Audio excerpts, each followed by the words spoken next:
네, 반갑습니다. 마음디자인TV 마음디자인 한마루 선생님입니다. 부부 셀프링 홈스쿨링 영상을 함께 합니다. 구독과 좋아요, 알림을 눌러주시고 오늘 영상 함께 하도록 하겠습니다. 배우자의 외도가 발생되게 되면 두 가지 큰 난제가 등장하는데, 하나는 가해 배우자의 방어 기제고요. 또 다른 하나는 피해 배우자의 이 생각과 이미지의 고통입니다. 네, 이것을 어떻게 다루고 극복하는지, 어떻게 치유에 이르는지에 관한 영상을 오늘 함께 하도록 하겠습니다. 네, 오늘 영상을 시작합니다. 외도는 가해 배우자가 나 아닌 다른 누군가와 다정한 문자를 주고받고요, 사진을 찍고 맛집 탐방을 하고 정서를 속삭이고 결국 그와 몸을 합치는 거죠. 이런 배반의 고통은요, 생각과 이미지의 형태로 피해 배우자의 뇌리에 상처의 흔적을 남기죠.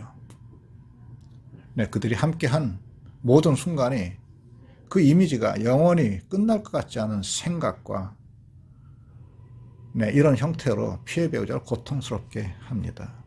아주 심한 경우는요, 그들의 잠자리 이런 것들을 상상하고 그것이 영상이나 이미지 형태로 고착되게 되는데요, 이건 정말 엄청나게 무섭습니다. 이렇게 되면 피해 배우자는 트라우마에 시달리면서 가해 배우자를 끝없이 탄핵합니다. 그런데도 가해 배우자는 피해 배우자의 이런 고통에 공감하지 않거나 배반의 관계를 질질 끌면서 정리를 미적하게 하거나 사과와 반성의 진심을 보이지 않습니다. 그런가 하면 어떤 가해 배우자는 먼저 아까 말씀드린 것처럼 자신의 수치심을 덜려는 방어 기제를 사용하는데, 네, 주로 이런 전략을 씁니다. 거짓말, 회피하고 아나무인식의 분노를 폭발해서 피해 배우자를 찍어 누릅니다. 무례한 언어 폭력 같은 것도 있고요. 아주 은밀하게 자신의 책임을 피해 배우자에게 떠넘기는 은폐적 심리 투사도 있어요. 그런가 하면 오늘만 넘기면 될 거야, 모든 대응을 임기응변식으로만 합니다. 심지어는 배우자의 책망과 탄핵이 되면 이 추궁에 자신의 수치심을 내가 자신이 감당하려고 하지 않고요, 적반하장식의 태도를 보이면서 배우자의 고통을 배가시키는 거죠.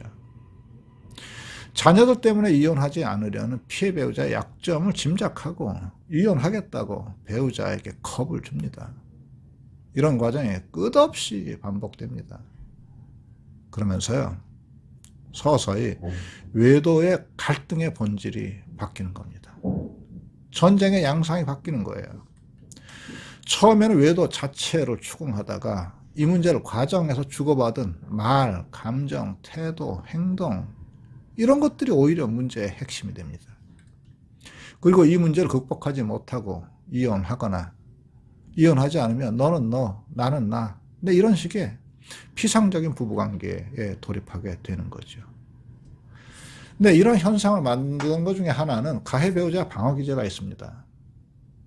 가해 배우자의 방어 기제는 자기 욕구를 보상하려는 심리적인 안전에만 몰입하는 겁니다.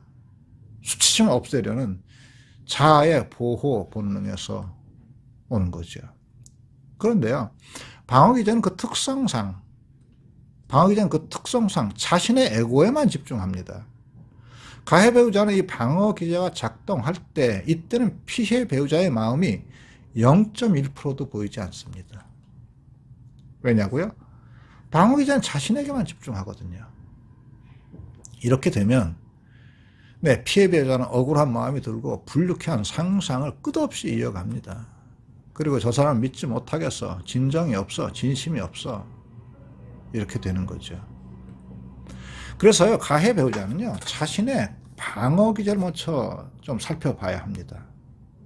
자신의 방어 기제가 회피형인지 공격형인지, 아니면 거친 막말로 상황을 끝내려는 심리적인 전략을 사용하는지 살펴야 됩니다. 그러니까 자신이 이런 방어 기제가 발견되잖아요. 그럼 그 사용을 즉각 멈춰야 합니다. 즉각이요.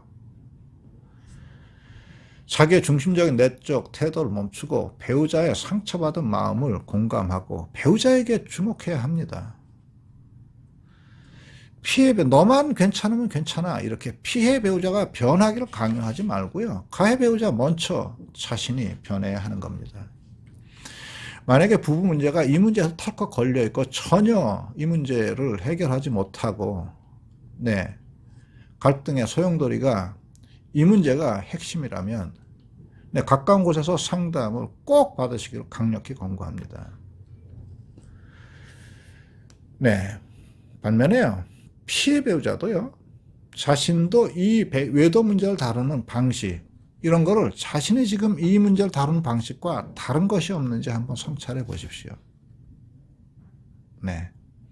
어떤 사람은요. 이런 갈등과 고통을 자기를 성숙시키는 계기로 삼기도 합니다. 우리 삶의 고통과 갈등에는 다 그 나름의 목적이 있어요.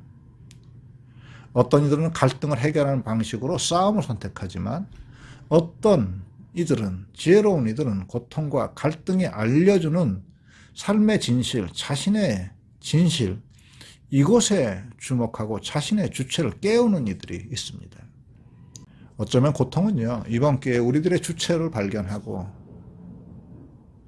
이 주체와 주체가 만나는 성숙한 부부 생활을 하라고 피해 배우자, 가해 배우자 모두에게 말을 걸고 있는지 모릅니다.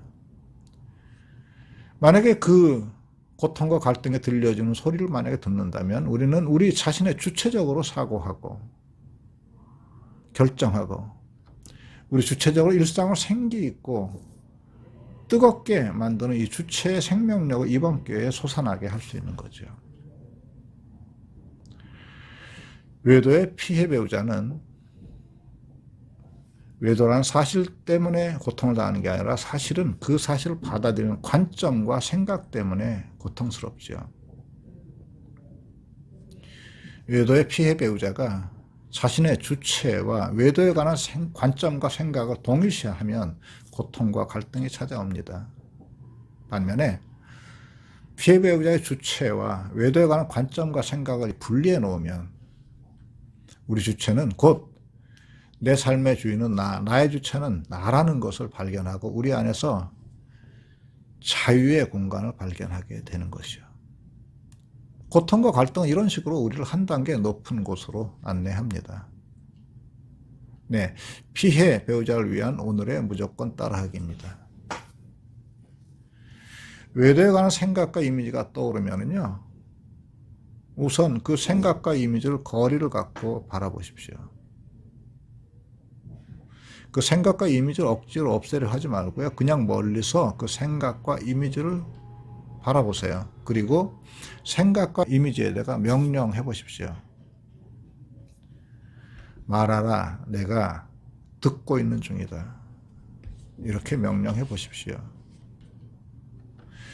그리고 생각과 이미지가 시끄럽게 잡음을 내고 있는 그 소리를 한번 들으려고 주목을 해 보십시오. 그러면 생각의 괴물이 우리 안에 자리를 잡지 못하고 서서히 물러나는 것을 알 수가 있어요.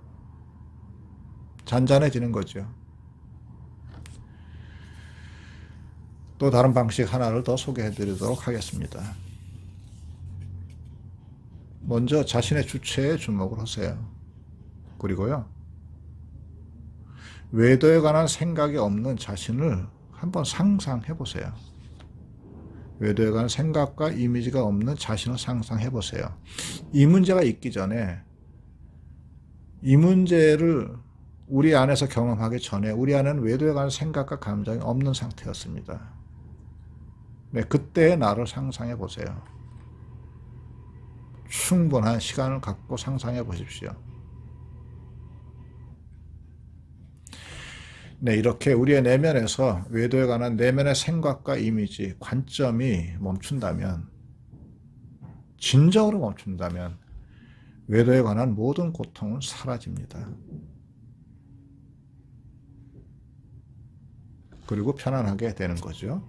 구독과 좋아요, 알림 눌러주시고 다음 영상에 또 뵙도록 하겠습니다. 고맙습니다.